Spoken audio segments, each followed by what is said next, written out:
Quand arrive un problème électrique, on est désemparé. On cherche. Alors ne cherchez plus. Il y a les électriciens du Nord incorporés du 1025 de la 1er avenue à l'Ascension. Notre spécialité, les installations résidentielles, commerciales et industrielles. Une équipe d'expérience qui est disponible pour vous. Et ça fait déjà 30 ans qu'on a une présence dans notre milieu. Vous le savez, on ne joue pas avec l'électricité. Confiez le travail à des pros. Les électriciens du Nord incorporés de l'Ascension au 347-5103 qui vous invitent à l'exposition de moto de Saint-Ludger-de-Milo.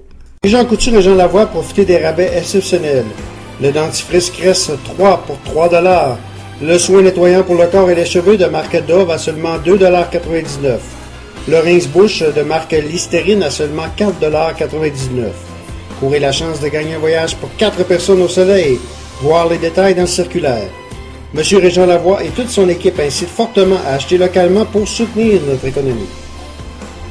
La prochaine entrevue est faite en collaboration avec le Grand Prix de Trois-Rivières qui, ça s'en vient à grands pas, le Grand Prix de Trois-Rivières qui sera présenté le 3, 4 et 5 août prochain à Trois-Rivières. Donc, si vous voulez réserver vos billets, vous pouvez aller sur le site gp3r.com. Donc, je répète, le gp3r.com. En fin de semaine, c'est le Grand Prix du Canada et on en parle avec notre collaborateur et le directeur général du Grand Prix de Trois-Rivières, Dominique Fujac, qui est également analyste à RDS. Salut Dominique. Salut Danny. Dominique, le vendredi au Grand Prix du Canada, généralement, c'est pas un vendredi comme les autres Grands Prix, en raison qu'on roule très peu. C'est pas comme à Silverstone ou encore en Espagne ou peu importe. Les écuries doivent s'adapter à la piste et parfois le vendredi, ça apporte des excellents spectacles.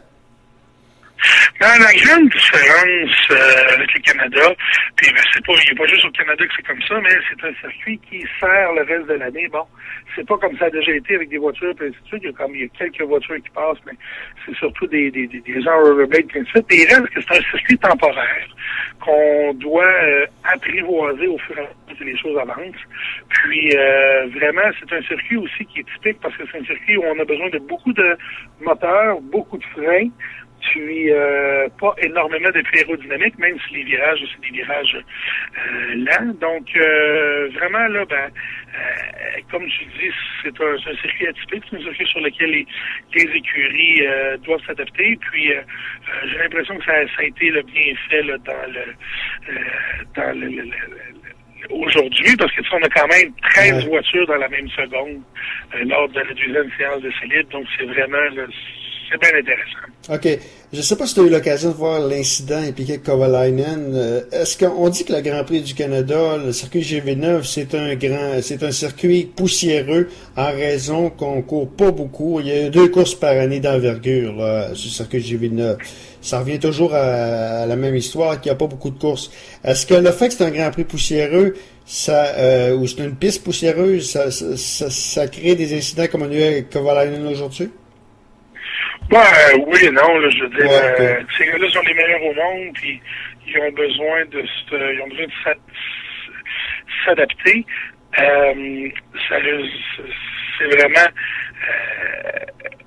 un circuit qui est difficile parce qu'il y a des murs partout, même s'il y a des échappatoires plus grands qu'ici au Grand Prix de Trois-Rivières. Donc, c'est vraiment ça là, qui rend les choses un peu plus difficiles. Puis, que ce soit Kovalainen, que ce soit à l'époque Jacques Villeneuve, que ce soit Damon Hill, tous les gars qui se sont fait prendre dans le mur des champions, le mur du Québec. Ouais. Oui, c'est un circuit glissant. C'est un circuit sur lequel on doit s'adapter, mais bon, c'est comme ça. OK. Lewis Hamilton a mené les deux séances d'essai libre. Lewis Hamilton, c'est lui dans les pilotes actifs. Il se trouve au 2e rang derrière Michael Schumacher pour les nombres de victoires au Grand Prix du Canada. Il n'y a pas de victoire cette année. Par contre, il est 3e au classement général. Il faut quand même... Hamilton a toujours aimé le circuit Villeneuve. Oui, mais Schumacher aussi, il va falloir le surveiller vraiment. Comme il dit, on est peut-être rendu au moment où on va être prêt chez Mercedes là, à avoir une victoire pour Mercedes et pour Schumacher. Donc, il va être à surveiller. Mais, bien entendu, c'est certain que Hamilton est un sérieux prétendant là, à la victoire, surtout dans la mesure où il a signé les 2 meilleurs temps, mais il faudra surveiller aussi les Ferrari de très près parce que elles ont été aussi très rapides, là, juste derrière Hamilton dans la deuxième séance. J'ai l'impression que ça va être un Grand Prix du Canada chaudement disputé, comme c'est habituellement le cas. C'est comparativement à l'année passée, puisque l'année passée, il y avait eu des averses, tu te rappelles, Dominique, je pense que le Grand Prix avait été interrompu pendant pas loin de 2 heures, je ne m'abuse. Cette année, je pense qu'il y a un nouveau règlement. Là. On a changé les règlements pour le Grand Prix, pour les Grands Prix, en raison justement de ce qui s'est passé à Montréal l'an dernier. Ouais, ben écoute, on n'a jamais l'abri de la météo. Faudrait juste voir là, comment les équipes composent avec ça, les officiels aussi, tu sais. Okay. Il reste que ça ajoute toujours une dimension de spectacle quand il va pleuvoir, mais là, le temps est maussade, ça ne semble pas être un problème là, pour le reste du week-end, mais sait-on jamais, là, en juin, okay. on peut arriver n'importe quoi continuer. Les pneumatiques, les pneus, ça pourrait être un problème par le passé. Beaucoup de pilotes se sont plaints de la qualité de la piste et c'était très dur pour les pneus. Encore cette année, je pense pas que ça fasse il y ait des problèmes là-dessus. Je pense pas que ça va ressembler pas mal aux autres années, là. Ouais, ben oui puis non, là, parce qu'évidemment, Pirelli, cette année, ce qui semble être la constante, c'est que on a des pneus qui sont très typés. Donc, ils peuvent très bien fonctionner pour une type de circuit ou un circuit en particulier, puis être vraiment mauvais ailleurs. Ça semble être la donnée là, cette année. Il y a beaucoup de différence entre la façon que les voitures utilisent des pneumatiques. C'est un peu pour ça qu'on n'a pas eu de dominance, puisqu'on a 6 gagnants différents en 6 Grands Prix. Là. OK. Ben, Dominique, ta prédiction en terminant, qui pourrait remporter ce 43e Grand Prix? Oh mon Dieu. Écoute, à Montréal, c'est toujours déjà que cette année, c'est compliqué parce que tout le monde, on a 6 gagnants en 6 Grands Prix. À Montréal, c'est toujours un Grand Prix chaudement disputé. Ouais. C'est pas mon préféré, mais je mettrais quand même un petit 2 sur Michael Schumacher, si ce n'est que de par la façon dont il pilote à Montréal. L'an passé, il était passé bien près de la victoire. Sinon, Hamilton et Alonso là, vont être aussi très, très rapides et devront être surveillés de très, très près. Dominique, année après année, il y a toujours eu le Grand Prix du Canada, ça a toujours été un des meilleurs au niveau des spectacles en F1. Même les années où c'était triste regarder de la Formule 1, à Montréal, c'est jamais comme un autre. C'est jamais une course comme un autre.